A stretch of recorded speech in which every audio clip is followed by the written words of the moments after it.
ETF index mutual funds నేర్చుకుని stock మార్కెట్లో రాణించాలనుకుంటున్నారా? వెంటనే ఈ నెంబర్కి కాల్ చేయండి.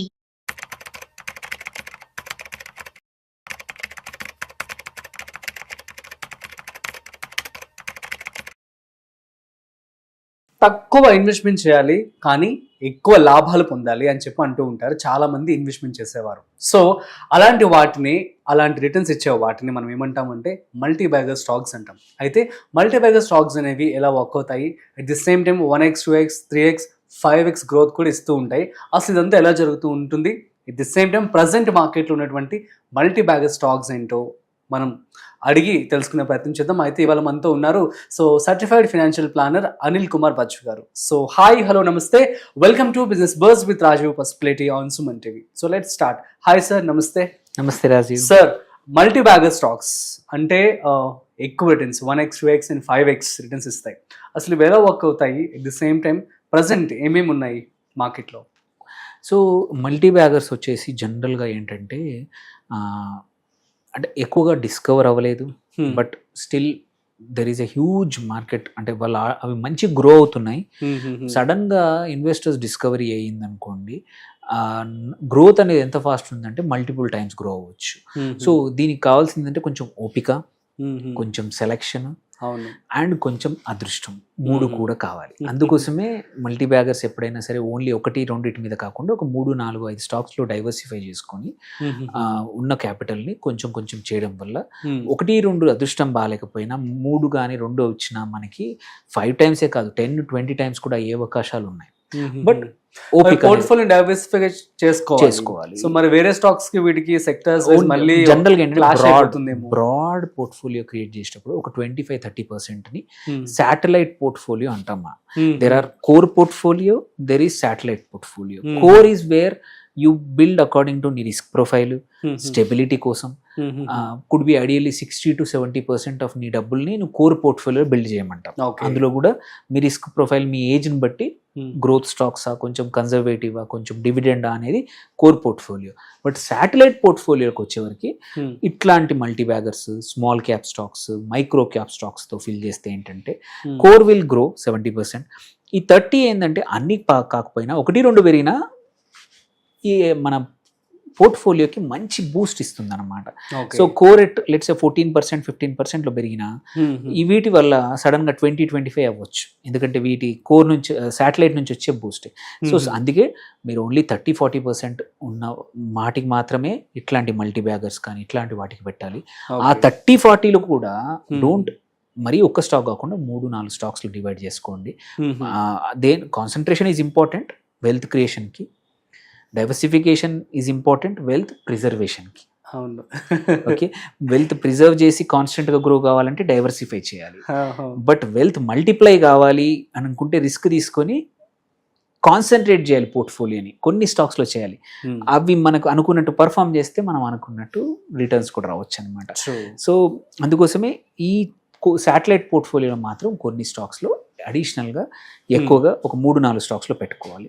అండ్ ఎగ్జాంపుల్స్ చెప్తారా ఏమైనా ప్రెజెంట్ మార్కెట్లో ఉన్నవి? తప్పకుండా. సో దీస్ మల్టీ బ్యాగర్స్ మనం ఎప్పుడైనా సరే చూస్ చేసుకోవాలంటే కొన్ని క్యారెక్టరిస్టిక్ ఫీచర్స్ ఉంటాయి. ఒకటి, percentage of growth year on year కానీ క్వార్టర్ ఆన్ క్వార్టర్ కానీ చాలా high.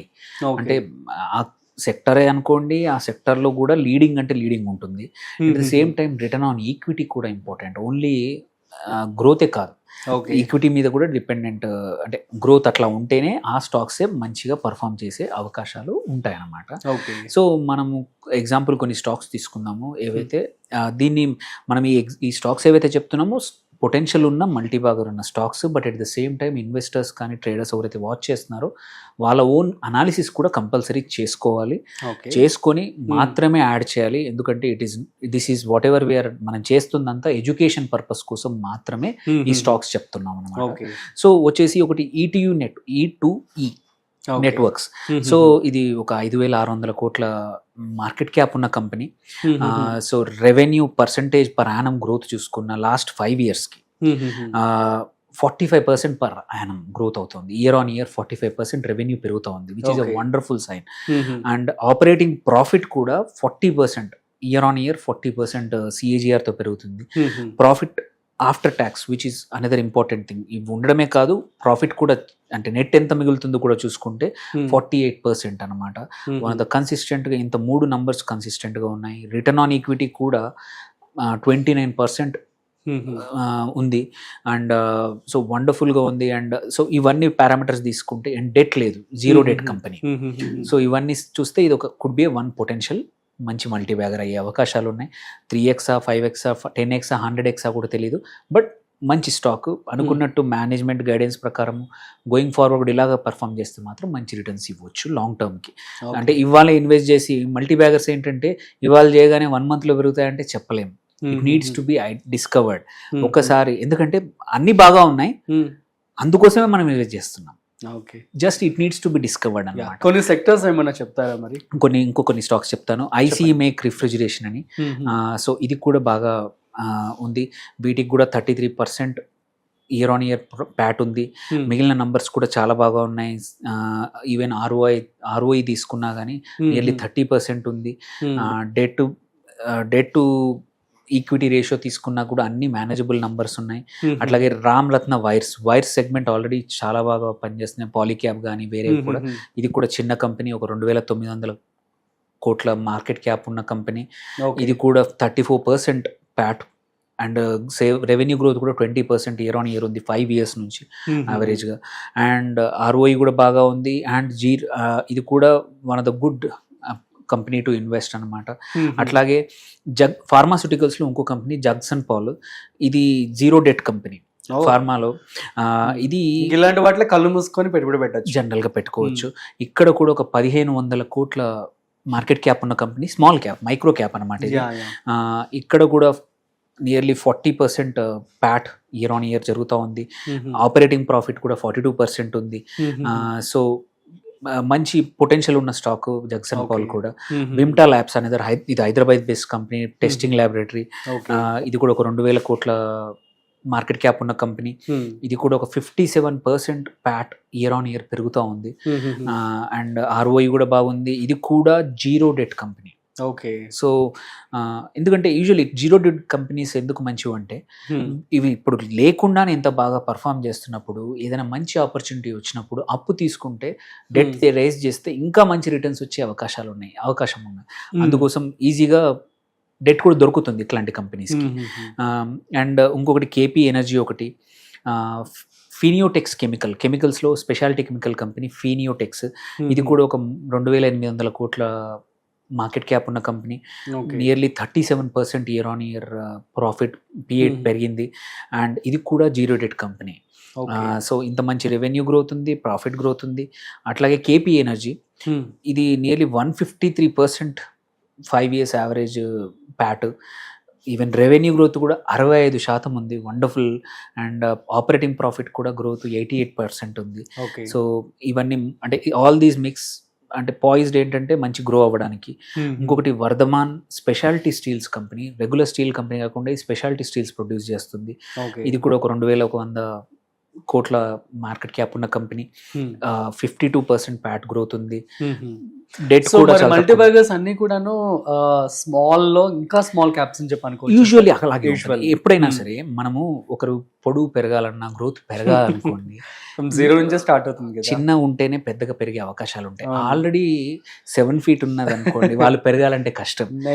So it's like then example HDFC bank ఉంది, అంతా స్ప్రెడ్ అయిపోయింది ఇండియా మొత్తం, ఇంకా దానికి స్ప్రెడ్ కావడానికి ఎక్కువ అవకాశం లేదు. అదే ఒక చిన్న రీజనల్ బ్యాంక్ ఉంది, లైక్ జేఎన్కే బ్యాంక్ ఉంది, అది ఓన్లీ కొన్ని ప్లేసుల్లో అవైలబుల్ ఉంది. It can grow all of India, branches పెంచుకోవచ్చు, ఎగ్జిస్టింగ్ బ్రాంచ్ ఆపరేషన్స్ పెంచుకోవచ్చు. So it has huge head space అనమాట. సో అందుకే మైక్రో అండ్ స్మాల్ క్యాప్లోనే మనకి మల్టీ బ్యాగర్స్ దొరుకుతాయి. వెరీ రేర్లీ మిడ్ క్యాప్లో దొరకచ్చు, బట్ మన లార్జ్ క్యాప్లో ఇంపాసిబుల్. ఎందుకంటే already everybody knows that stock, ప్రతి ఒక్కరు స్టడీ చేస్తున్నారు, వాటి యొక్క ఆర్డర్స్ అందరికీ తెలుసు, వాటి యొక్క ప్లాన్స్ తెలుసు, కెపాసిటీ తెలుసు, మేనేజ్మెంట్ తెలుసు. వెరాజ్ మైక్రో అండ్ స్మాల్ క్యాప్లో ఇవన్నీ తెలియవు. ఎప్పుడైతే కొంచెం బయటపడిందంటే చాలు ఇన్వెస్టర్స్ కొంటా ఉంటారు. అప్పుడే మనకి, అందుకే మనం చూడాల్సిన ఏంటంటే high revenue growth, high profit growth, high మన ఏమంటారు లో డెట్, సేమ్ వే మన ఆర్ఓఈ చాలా బాగుండాలి. ఇవి యూజువల్లీ ఏంటంటే ఒక ఫ్యూ ఇయర్స్ ఇట్లా ఒక 1 or 2 years ఆర్ 5-6 క్వార్టర్స్ కరెక్ట్గా ఇచ్చి మేనేజ్మెంట్ కూడా గైడెన్స్ బాగా ఇచ్చి మేనేజ్మెంట్లో కూడా మంచి వాళ్ళు నమ్మకంగా ఉన్నారు అనిపించిందంటే మాత్రం usually that is a candidate for growth. Just that market needs to identify. So ఇంకొక కంపెనీ వచ్చేసి కంట్రోల్ ప్రింట్ అని, అది కూడా మంచిగా ఉంది. సో ఈ 10 to 12 కంపెనీస్ నేను చెప్పినవి ఏవైతే ఉన్నాయో they are all right numbers ఉన్నాయి, పొటెన్షియల్ ఉంది. అట్లీస్ట్ 10లో ఒక 3-4 కంపెనీస్ మాత్రం కంపల్సరీ మల్టీ బ్యాగర్స్ అయ్యే అవకాశాలు ఉన్నాయి. ఇన్వెస్టర్స్ కూడా కొంచెం చూసుకొని మీరు కూడా సొంతంగా, this is only education purpose కోసం ఇచ్చిన, మీరు సొంతంగా చేసుకొని మీ అడ్వైజర్ని కానీ ఏమైనా డౌట్స్ ఉంటే మెన్షన్ చేయొచ్చు. వీ కెన్ లాభాలు మాత్రం లాంగ్ టర్మ్లో పక్క మల్టీ బ్యాగర్ అయ్యే పొటెన్షియల్ ఉన్న స్టాక్స్ ఇది. Exactly. Super sir, thank you so much. So guys, అర్థమైంది కదా, మరి చిన్న మొత్తంలో పెట్టుబడి పెట్టి ఎక్కువ మొత్తంలో లాభాలు పొందడం అంటే ఎవరికి ఇష్టం ఉండదు చెప్పండి. సో కాబట్టి మల్టీ బ్యాగర్స్ సంబంధించి సో మంచి స్టాక్స్ అయితే ఇప్పుడు అనిల్ కుమార్ గారు చెప్పడం జరిగింది. That's it. సో మరొక ఇంట్రెస్టింగ్ కాంటెంట్తో మళ్ళీ కలుద్దాం. అంతవరకు చూస్తూనే ఉండండి Suman TV. This is Rajeev signing off. Video నచ్చినట్లయితే like, share and subscribe. Thanks for watching.